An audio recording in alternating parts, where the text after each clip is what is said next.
Hi, everyone. Welcome back to In Her Words. And today we have a special guest, and her named Kez. Kez, would you like to introduce yourself? Hey, I'm Keziah, and I'm the founder of the Black Narrative, model, content creator, and big fan of Tandem. So, So, so Kezia and I have known each other for some time now, but this podcast came about because a few years ago, which is kind of crazy, when I started In Her Words, I asked her to because of a post that you had posted, speak about body positivity and the things that we as women go through about our bodies. And mhm. his sent me a video, which I didn't post, which is kind of crazy, 2 years ago in 2020, Yeah, speaking about body positivity and how she feels. And I don't even think she remembers what she said. So I'm just going to play the video for her. I cannot, and I know I'm going to be deeply, deeply embarrassed and cringing, You're but not. You're not. And let's run the tapes. okay, let's roll it. Let's roll it. No Let's more run the talking. tapes. Wait. I need to share my screen. Wow, Tando. Wow. Let me share on. Okay, wait. Let me pause it. Okay, I'm gonna share it now. So for you kids, you was like, all right, let's play.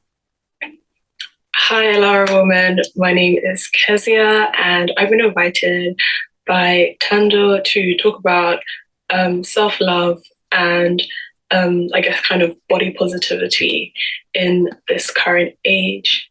Um, so I don't know. I guess I'll start off a little bit about me. My name is Kezia. I'm originally from Cameroon and Congo. Um, and I'm 22 years old and born and raised in London my whole life.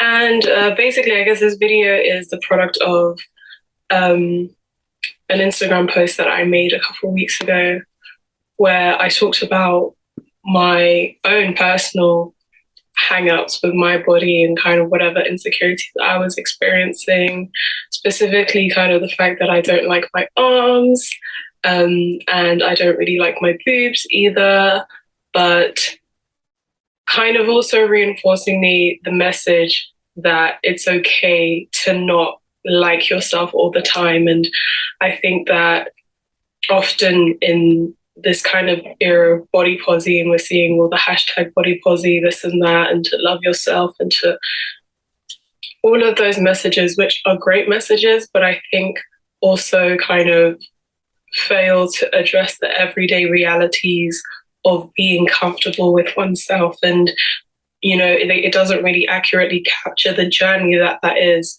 This body posy love yourself is presented as like, an end product as opposed to a journey, as opposed to something that, varies over time. Sometimes you feel great about your body, sometimes you don't feel great about your body. And the message that I kind of wanted to really kind of hammer home was that, it's okay to not like yourself all the time. But the really important thing, and I guess the key thing to your self-love and to your self-confidence is the belief that, as an individual, as the person that you are worthy of love, you are worthy of respect, you are worthy to be valued, you are worthy to be seen no matter what your body looks like. And I think that once people are able to establish that sentiment, once people are able to kind of frame things in that way, the journey to love and self-acceptance becomes a lot healthier, because there isn't this pressure, and you're not frustrated with yourself on the days that you don't feel as good and that you're not feeling yourself as much. So yeah, and I guess a really good kind of place to also start would be with my own journey to self-love. I think that's something I'd like to talk about today. So for me, growing up, I've always been a pretty regular sized person. I wouldn't say I was like skinny, but I wouldn't say I was plus size. I was very much kind of in the middle. Um, And I guess that meant that, I had my own insecurities like everyone else, but I never really felt that my insecurities were, as serious potentially as other people's, or, as impact as kind of life altering or life impacting as they might be for other people. Um, However, I did experience them. And I think my insecurities were mainly to do with my face. For a long time, I didn't like how my face looked. I thought, my face is too round, it's not nice and chiseled and model-esque and all of those types of things. And I don't know why I felt that way, because I look back at pictures and I'm like, I actually looked fine. Like I looked like a normal teenager. Um, but I just wasn't happy. And I think that probably stemmed from insecurities to do with myself as an individual. I think that's kind of what my journey has been like.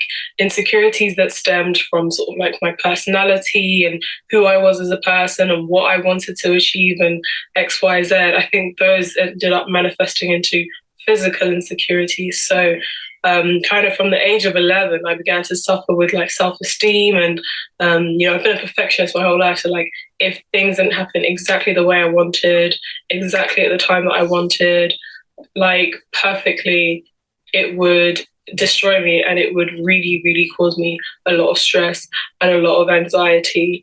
And, I just had all these feelings of not being good enough, not being adequate enough, not being smart enough, not being talented enough, whatever have you, kind of things beyond the physical. But I think that as I got older and as I became a teenager, those insecurities of the self, of the person, became physical insecurities. And I think it's also important for us to think about the link between, its insecurities to do with ourselves as human beings with emotions and feelings and desires and aspirations, and how sometimes those can translate also into physical insecurities, where we kind of pinpoint specific things about our bodies that we don't like. Because I think the root and the basis of it is common. It's just a general dissatisfaction with the self. It's just, it's whatever it is. It's a feeling of inadequacy. It's a feeling of not being good enough, whether that's being good enough, as an intelligent, feeling, sentient person, or being good enough in terms of your body meeting a certain standard. So that was kind of my experience. And then when I became a teenager, it got to the point where I couldn't even go to bed without taking off my makeup. Like I'd wear makeup during the day, and then because I felt so much better wearing the makeup, and because I think I created some sort of dependency with makeup and how it would make me look or how it would change my face, that I'd often go to bed wearing the makeup and I just would refuse to take it off. And then, we start again the next day, which is very bad for your skin. And I'm actually very lucky that the genetics pulled through and I wasn't, nothing kind of major happened to my skin as a result. But that's definitely, an indication that something was very wrong if I felt so insecure that even to go to bed, like I couldn't do it without, makeup. It even sounds crazy to me thinking about it now. But I think in terms of how I've been able to move forward and how I've been able to sort of develop my confidence, I think I kind of had to think about what really matters. And I think also, like I said, the kind of previous links that I established between, the insecurities about who you are as a person manifesting into physical insecurities. I think as I grew up and I became a young woman with my own ideas and my own convictions and my own opinions and passions about things, and as I became more certain and cemented in those things, and a bit more confident about who I was as a person and my abilities as a person, my physical insecurities kind of went, away with it. And there wasn't that level of dependency on makeup or anything like that. And I don't know, I think just over time, you just come to appreciate what is more natural. And I think as you become older, you understand how transient and how fleeting these trends are with regards to bodies, with regards to women's makeup, with regards to just the physical image of the woman. It is, yeah, it's something that has just changed so much over time. And, nowadays it's the sort of tiny waist, big bum, big thighs that is on trend. Whereas in the early 2000s, it was relatively like slim girls that we were seeing in music videos. Back in the 50s and 60s, more curvaceous women were in trend, even across cultures. The tastes vary. Certain cultures prefer bigger women, prefer curvier women. Some cultures prefer slimmer women. And I think it just kind of got to a point where I realized that actually I just need to focus on being the best version of myself, whatever that looks like physically or just, emotionally, internally in terms of me as a person. Because these things are so fleeting, and I can't live to satisfy a world that has so much variation, that varies and that changes so much across time and space. You'll kill yourself if you're trying to keep up with that kind of thing. So that's kind of the realization that I came to. And that's kind of how I was able to, I think that's how I was able to kind of come out of this and develop a better and more healthier and stable sense of what it means to love yourself and what it means to accept your body. And yeah, I think it's done. That was so interesting to revisit, because I still agree with a lot of what I said. But it was interesting to revisit because recently I have like struggled a lot with like my body image. I felt very like, I've not been loving my body very recently, and like especially earlier on in the year, I had put on quite a bit of weight as well. And, I'm now 24. I'm approaching like my mid-20s. This is a very normal thing to happen. But it was just very disorienting for me. And I feel like this was a very good reminder to kind of apply the things that I was saying. So that's also another reason why it's interesting and good to revisit this. But yeah, I started to... It's like, even though I have kind of experienced like a new set of insecurities or something like different, I think it's also to do with like the stage of life that I'm at, because I was 22, I was still like a student, you're still like young, I'm living at home. And then I've kind of entered this phase in my life where I feel like I've just started like my proper adulthood at 24. And kind of establishing, I feel like, as I said then, I still do have a good sense of like my identity and the things that I'm interested in and passionate about, but that was as a 22-year-old. And then I now have to sort of refigure that out as now like someone who now has to take charge of their life as an adult. And that's kind of the transition period that I'm in. So there was quite a lot of like instability, and I feel like that kind of relates to like the instability that I was feeling kind of within myself, then also triggering my body's also changing. Mm-hmm. I don't like this, but I will say that again, as I said, I did agree with a lot of the things I said back then, and especially in the thinking of like, okay, I need to look. Well, I don't need to look, but I would like to look what is best for myself. And I don't even like I'm my own goals, but like yes, whatever I can achieve, like for me, whatever produces the best outcome for me based on me and not based on anything external. So I've been like starting to go to the gym and stuff, working out. I hate it. I hate it. Girl, same. I hate it, but it has made me feel like it has made me feel better. And I think it's starting to, I guess, kind of the discipline and the perseverance that you have to display when you're in the gym, excuse me. I feel like I'm seeing like a sprouting of the potential for that to apply in other areas of my life. Yeah. Yeah, that's interesting. But yeah, honestly, a lot of what I said, I still, agree with and very much feel.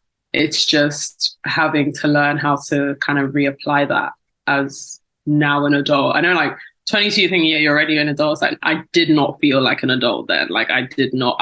And even me looking back on 22-year-old me is like, this is not an adult. Like, it's still very much a young girl. And it's only literally now, like in the last maybe like 6 months or so, that I feel like I've really entered adulthood and that I can really, that I'm really like establishing my identity like as a young adult. So yeah. I think it's interesting because when you first sent me, obviously, the video, which was like 2 years ago, I was like, Kezia, and I've always thought this about you, obviously, that Kezia has such a great sense of herself. And being such a young woman at 22 and speaking the way you spoke about yourself and how you've seen your body image and how you've recognized that on the inside, when things on the inside is not working out, it reflects and you nitpick the outside because you can't pinpoint on the inside that, oh, okay, I'm feeling a bit insecure. You can, but it's a bit different. But then but when you can see something, you can be like, oh, it's because of that. If I could just fix that. Because you're already in the mindset of like, there's things that I don't like about myself. You're already within that mindset. So, and especially nowadays, we're constantly in front of mirrors. We're very much concerned with our appearance. So the more you're spending time inside yourself being like, I don't like this, or this is wrong, or this is wrong, and these things are happening, and looking at yourself and you're like, and then this is what I look like. Yeah. Yeah, it can get a lot sometimes. It can get to be a lot sometimes. And I really thought that was really interesting that you could add. I know you're like, oh, she was just such a girl. She was such a girl. Firstly, this is our first look back at the past, which is kind of crazy. Yeah, it's interesting. But even when I looked at it, because I've been thinking about it for like a really long time, and I told you I've had this video for a long time, and I was like, Kez, what should I do it? Should I just post it? And my mom's like, remember when you asked Keziah to do that video? Why don't you post it? And I was like, not your mom dragging you. not her dragging me. And I was like, I don't know. Should I ask Keziah to do it? And then she's like, yeah, definitely. And I thought it was just so interesting that a young woman, and I watched it again, obviously, and I was like, a young woman, a 22 girl, I was just like, I'm so skinny right now. I look so good. No one cares. But you could pinpoint things that obviously you had been through, and it's different when you live, I think, in South Africa and then when you're in the UK also, beauty standards in Europe and in Africa, it's kind of different because not that different, but because you do get a worldview, but it's different when you see every day look like you, but then majority of people who don't look like you, I think it's also a thing. So I get that in the sense that it's something that you'd probably have to struggle with also because a lot of what your surrounds doesn't look like when you were here and you saw yourself or people that look like you all the time. For sure. And I think also with us, I mean, probably similarly in South Africa, because there's such like there's the wide range of like body types, especially depending on like, I mean, even within different races, the body types vary and stuff, but also, living in London is literally a melting pot. It's so many different cultures, so many different experiences. So, and you're going to know people from, you're going to know people from all sorts of different backgrounds. And then you're like, oh, well, should I look like what they like or should I look like what they like? And it can be like a really confusing experience. And like, you're kind of worried about all of these externals and then you kind of struggle to kind of bring it back to yourself and be like, but I can do what's best for me. Like you kind of almost forget that's an option. Yeah. And I can look like what is best for me kind of thing. That's true because, as you said, in South Africa, it is a melting pot, but in South Africa, the common body goal is being light skinned. Yeah, I mean, if I say, describe to me a South African girl to a guy on the road here right now, he's going to be like, yeah, she's got a skinny waist, she's got a big butt, da, da, da, da. Like very much that. And I can imagine, especially like the pressure that a lot of, especially like Black South African girls who don't necessarily fit that body type, how you must feel because like, oh, well, this is what you're supposed to look like, or this is what you're known to look like, and you don't look like that. Yeah, I can imagine that to be like quite a tough experience for sure. Probably is. I mean, I probably fit the body type, to be honest, but it probably, and which is also comes, it's a double-edged sword with it because you look a certain way and it's great, but no one is trying to get to know your personality. You're just supposed to stand and shut Yeah, that's the difficulty. Is like even with like even if you do fit a certain like that standard, yeah. I feel like you're still also likely or still susceptible to deal with a lot of emotional turmoil because you're kind of like, well, no one's looking kind of more internally, or no one kind of cares about what I think or about what I feel or what I have to say, kind of thing. And I think that can be like probably quite a frustrating experience. And it's like, well, do I then morph into this character that people are perceiving me to be based on like what my body looks like? Like, is it difficult to kind of stand your ground and like remain in who you are, but then also deal with the possibility that like a lot of people won't care to kind of find out? um yeah, I think it's just that's also like another thing that I've realized, like everyone is going through it, like, and I think we say this to ourselves but we don't like really deep it, like everybody is miserable. Yes. The person who is the hottest person on the planet is also dealing with some level of emotional turmoil or insecurity, or just there's something like within themselves that they are not content with. And I think when you realize that, I think it also kind of makes it easier for you to face your front and focus on your well-being, because you're not saying there's not like an external standard that you're meeting, because everyone is going through it. Like the hottest girl's going through it, the hottest guy is going through it. The person who looks like they have everything is also going through it.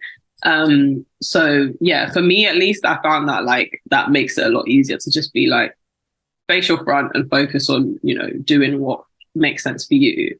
But again, that's also very difficult. It's not, as I said before, it's not like a end destination. It's something that you have to keep kind of drumming into yourself and keep repeating to yourself. And even like for me, when I have certain thoughts like that, I literally have to have like a conversation with myself where like this thought will pass my head. I'm like, and I have to be like, no, like this isn't necessarily true. You don't know this person's life. You're seeing a snapshot of them. You don't wake up with their thoughts. You don't go to sleep with their thoughts. This is like, we just don't know. Like, it's a good thing. Like, we just don't know everything about everyone's life. Mm-hmm. And we're comparing knowing the entirety of ourselves to someone's kind of brief snapshot on Instagram or on Twitter. And it's not a fair comparison to make. So, yeah. And I'm glad you touched on that because, I mean, we're all human at the end of the day. We all have the same not the same insecurities, we all have some sort of insecurities that we have to overcome at the end of the day. And it's just great to see, to remind you as well of the amazing young woman that you are. And, you're so hard on yourself. You really are hard on yourself. But ma'am, you're a model and a girl who went to, should I say it? Am I allowed to say it? Very good. A law school baddie. Oh yeah, I am. I hated it, but I did it. Yeah. She's a law school baddie, and you are just one of the most people who has such an open and giving heart. And it was such a privilege to get to know you. I mean, I didn't get to spend as much time with you as everyone because I was writing and stuff. I'm just so privileged to have met someone like you and continue to watch you grow. And I'm just like, oh my gosh, Kez is doing so well. I'm so proud of her. And yeah, I can't wait to see what Kez does when she's 25. Maybe we'll have like another one like in 2 years' time. Like, 2 years' time. Like, hey, I'm 27 now. How do you feel about knocking on 30? How does your 30s feel? Like, So yeah, you don't know. It's just crazy though, because like it's like the things that you've said, but then I feel like in terms of the insecurities that I've dealt with recently, I felt like a lot of it has been like potential kind of unfulfilled. And I'm kind of trying to like reckon with that, but then also, okay, this is how I feel, but I can do something about it. Okay, so I feel like I haven't fulfilled potential, or there's just some things that were kind of missing. So it's time to now kind of tap into that and see what can we do? What do you want to do? What do you feel kind of passionate about? And kind of rediscovering that and seeing how I'm going to like apply that. And, you know, I have ideas. There's so many things that I want to do. But I think it's just a matter of like pushing aside those doubts, kind of like you were saying earlier before, pushing aside those doubts and just really kind of being, I have too much shame. That's one thing I say all the time. I feel like people who are getting like ahead in life are people who are very unabashed in their, you know, they're like, this is me, this is what I'm doing. Even if I'm not there yet, I'm speaking it. I'm this, I'm that. Like, I very much struggle to be like, even when I was like, oh, I'm a model, I'm like, I haven't modeled in a while. Am I still? But people who are very kind of unabashed and just unapologetic, and they're like, this is what I do. This is who I am. This is who I'm saying I am. Even if I'm not that person right now, I'm going to be that person. And like, they actively kind of, I feel like in doing that, it helps them kind of just push and work towards it and just kind of just not having any shame, any reservations. I'm always like, oh, but, you know, but I'm embarrassed. But yeah. So very much trying to get out that. But yeah, that's just, I feel like that's kind of where I'm at the moment. So hopefully in our catch up to 2 years time, I'll be like, yeah, you know, I did these things, but I was feeling like this, but I was able to overcome that and do X, Y, Z, X, Y, Z. So, and I think also a big part of that should be revisiting some of the things that I did before and some of those previous passions. So yeah, I think that's kind of where I'm gonna take things. I want to say this to you. You are, and I know like we had spoken about the whole law thing before in our own private conversations, and you not fully being sure about that journey. And I think as someone who I think I don't like talking about this, but I think it's a big thing that I should, and I end up talking about it, is like my accounting journey. And I think, you know, some of it, and it's just like, I get you when you talk about the shame of like, oh my gosh, I didn't fulfill that journey. And you start to think less of yourself, because with me, it's the same. Like, because you wanted it at one point, right? Exactly. And I wanted it. I wanted to be an accountant. I think I had this conversation with our latest podcast about grieving the career that you wanted. And I think you should allow yourself to grieve that part of yourself if it's something that you want to grieve, because a lot of the times, because it's also something very comfortable to you, right? It's like, okay, I can do law, I can do it, so maybe let me just go back to it. But sometimes it's just not what you want, or it doesn't resonate with who Keziah is at the moment. But because you're so afraid of taking the next leap into this journey, you're not allowing yourself, and you may be holding on or clutching onto something that you've probably outgrown as a person, and that is okay. Allow yourself to grieve, kids. Like, yeah, that's definitely that resonating, because I think I did have that moment where I really grieved it. But then also it's like, well, I attached kind of so much emotionally on like meeting this goal or achieving this thing, and then I didn't. And then you're kind of like, okay, but then you kind of like, I feel like I had to kind of rediscover myself and be like, okay, so this didn't happen. Why didn't this happen? Like, who am I as a person? What is it is there something that maybe I'm meant to do elsewhere? Or, and then kind of like, in terms of like kind of practically, materially, I see things that kind of wouldn't have happened in the way that they have if I had gone down that road. And I feel like they're kind of like, it's like the foundation of things that I needed to kind of take me to the next place kind of thing. So I've come to that place of like acceptance, but I think I was, and still am a little bit in that space of like, okay, figuring out, okay, so who am I going to be? Who am I right now? Who am I going to be? What does that look like? And what am I going to do with that? And so you know what, I think that's what we're figuring out right now. You know what, Kes? You don't have to figure it all out right now. That's also true. That's the like, I can give myself some time to just actually just chill, and I think that's kind of what I've been doing. Like, I was like, okay, let me just get some downtime. Like, I've got a new job, I've moved into my apartment, I'm evolving into this new stage of adulthood. Let me find my feet here first.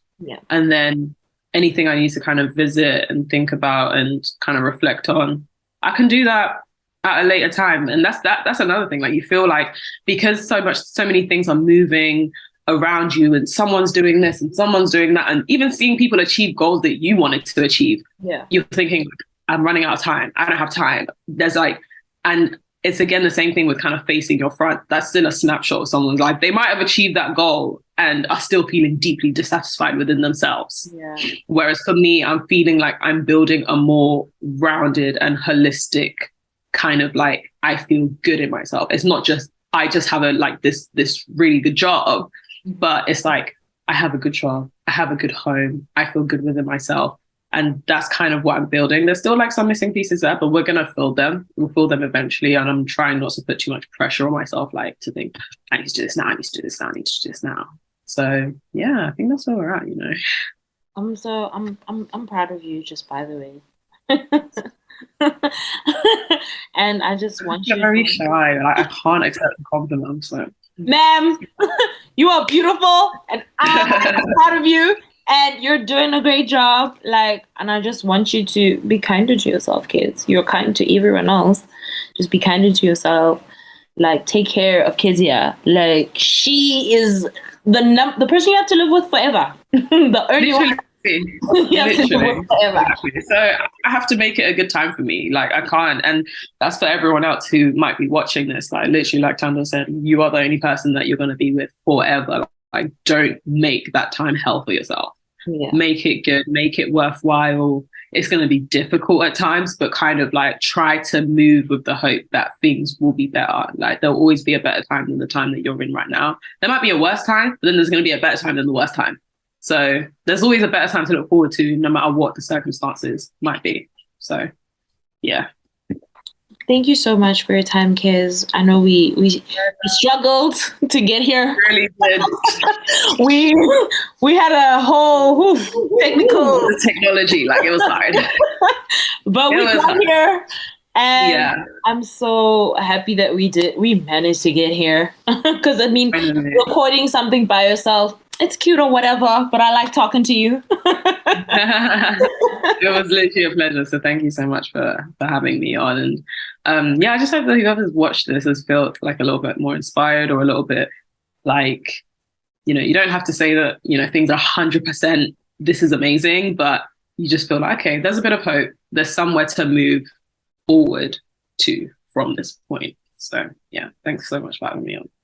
And thank you. So, and we've just come to the conclusion that it's always an inside job before it's an outer job.